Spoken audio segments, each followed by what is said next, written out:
안녕하세요. 청년 아포슬 여러분, 배준현 목사입니다. 자, 오늘은 3월 8일 새벽 예배 설교 영상을 함께 나누도록 하겠습니다. 본문은 마가복음 4장 1절에서 20절까지 말씀이고요. 제목은 씨앗에 담긴 하나님 나라의 비밀이라는 제목으로, 씨앗에 담긴 하나님 나라의 비밀이라는 제목으로 하나님 말씀 함께 나누도록 하겠습니다.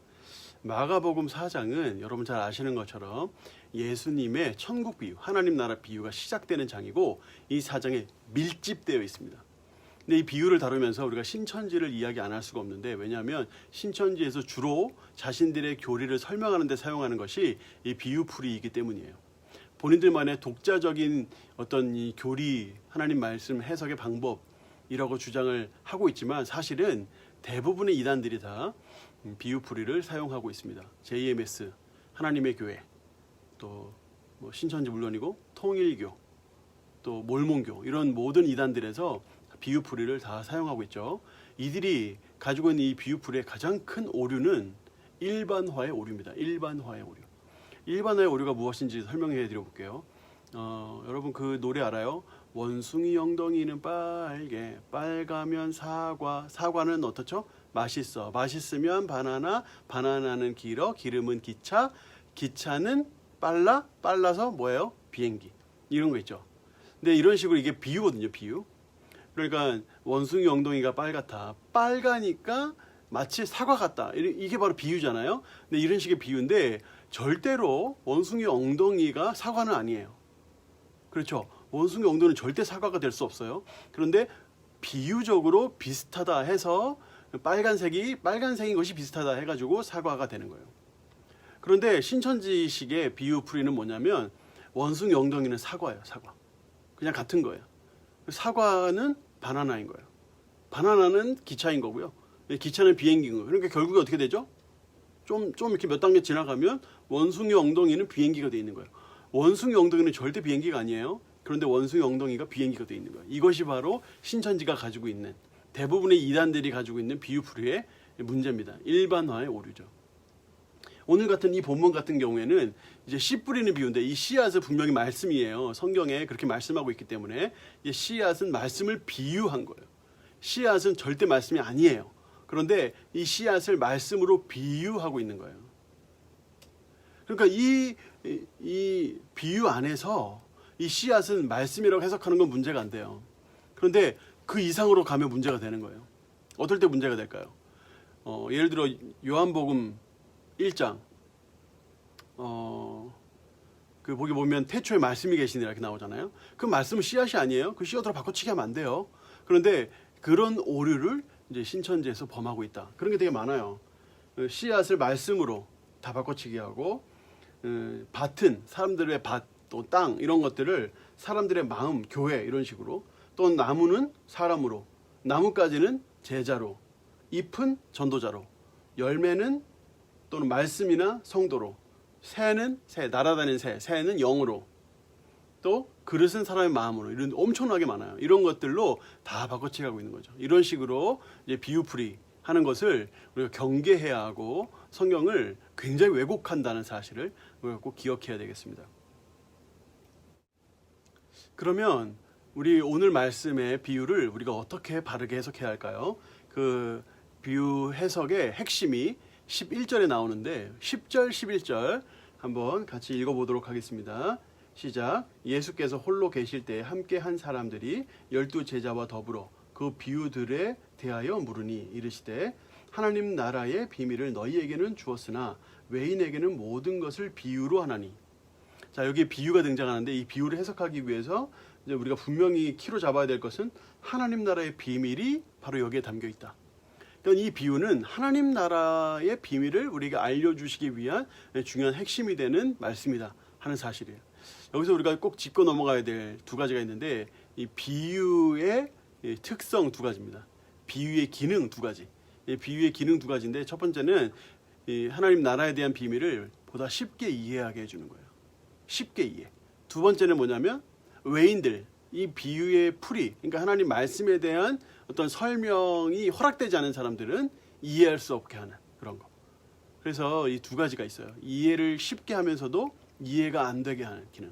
이것이 있어요. 그래서 믿는 자에게는 이해가 쉬워지고, 믿지 않는 자에게는 이해할 수 없고 이렇게 이런 기능이 비유에 담겨 있는데 이 하나님 나라의 비유, 하나님 나라가 무엇이냐 하는 것이 되게 중요해요.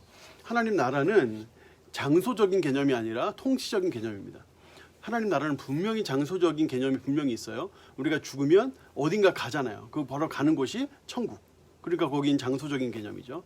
그냥 어딘가에 있습니다. 그 천국은 우리가 그 천국으로 가게 되는데 그런 장소적인 개념인데 이제 사복음서에서는 대부분 장소적인 개념으로 천국이 쓰이지 않았어요.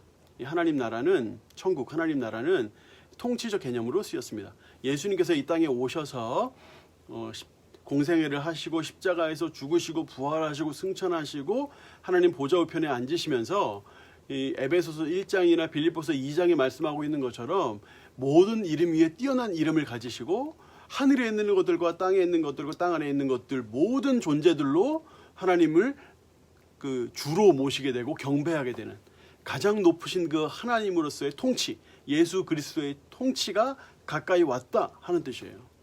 그래서 마가복음 1장 14, 15절에 보면 우리 예수님께서 공생애를 딱 시작하실 때 때가 찼고 하나님 나라가 가까이 왔으니 회개하고 복음, 예수님께서 이제 전하실 하나님 말씀을 믿으라 이렇게 말씀하신 이유가 바로 거기에 있는 거죠. 그래서 이 하나님의 나라는 모든 사람에게 주어졌으나 그 하나님 나라를 누릴 수 있는 그 농도는 사람들마다 다 달라요.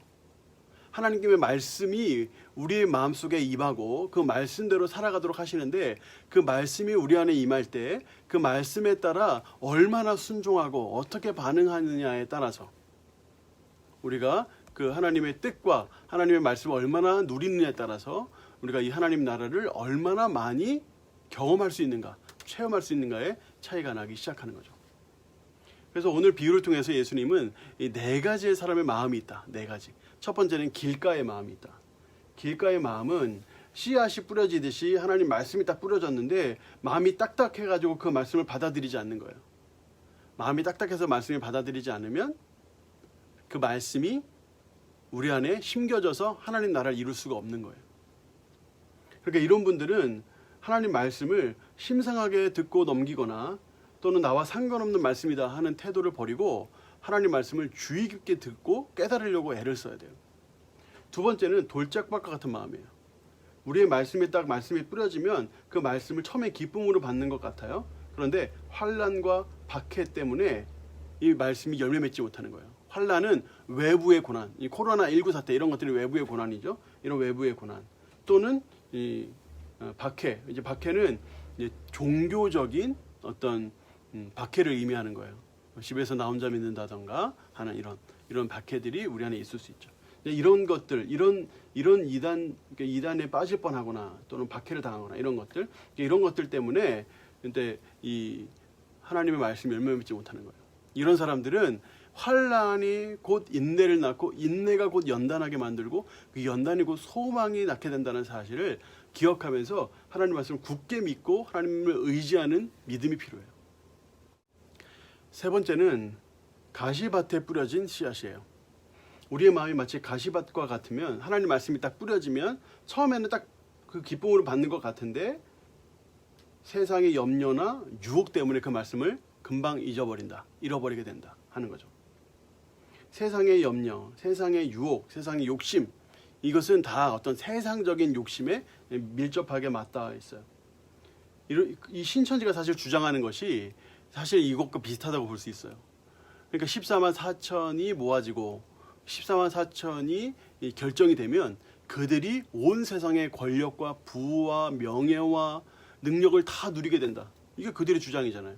그러니까 그들 마음속에 하나님의 나라를 뭐 간절히 구한다고 이야기하지만 그 마음에 세상의 유혹 또 재물에 대한 유혹 이런 것들에 넘어가서 그 말씀 열매 맺지 못한다고 볼 수 있죠. 이와 같은 세상 욕심에서 벗어나려면 목표를 정확하게 정해야 돼요. 목표를 어떻게 정할 것인가 하는 것은 우리 오늘 3월 8일 우리 실시간 주일 예배 통해서 우리 주일 설교 때 말씀을 드릴 테니까 주의 깊게 들어주시길 바라요. 마지막 네 번째는 좋은 마음입니다. 좋은 마음. 좋은 땅에 씨앗이 뿌려지면 그것이 30배, 60배, 100배의 결실을 맺는다. 바로 그건데 하나님 나라가 여러분의 삶에 임하는 정도가 그렇게 차이가 있는 거예요. 하나님 말씀을 잘 마음에 받아서 그 말씀 열매 맺는 사람들 중에서도 어떤 사람은 30배, 어떤 사람은 60배, 어떤 사람은 100배 결실을 맺는다는 거 아니에요? 그러니까 우리가 그 말씀에 따라서 얼마나 더 순종하고 받아들이냐 하나에 따라서 우리의 말씀이 30배의 결실을 맺는가, 60배의 결실을 맺는가, 100배의 결실을 맺는가 하는 것이 정해진다는 거죠. 여러분, 이 땅에 임한 하나님 나라 또 예수 그리스도의 통치가 여러분 삶에 얼마나 깊숙하게 이루어지고 있고 넓게 이루어지고 있는지를 한번 생각해 보세요. 하나님 말씀을 내가 얼마나 마음속 깊이 기억하고 있고 내 마음을 좋은 밭으로 만들어서 그 말씀을 통해서 얼마나 많은 열매를 맺고 있는가 하는 것을 여러분 한번 생각해 보세요. 그래서 여러분의 삶 속에 이 하나님 말씀을 잘 듣고 깨달아서 많은 결실을 맺어서 여러분도 복을 받고 하나님 나라를 많이 누리고 그 복받은 것을 30배, 60배, 100배 결실, 가능하면 100배 결실을 맺어서 주변에 많이 나누는 여러분 또 제가 되기를 예수님 이름으로 축원하고요. 중간중간에 여러분 보셨을지 모르겠지만 제가 여러분들을 얼마나 사랑하는지가 중간중간에 이제 한트로 나타났죠. 여러분 많이 사랑하고 많이 여러분 말씀 안에 서시고 사랑 안에 서시고 해서 더 많이 말씀 안에 사시는 저 여러분 되기를 예수님 이름으로 축복합니다. 안녕히 계세요. 안녕.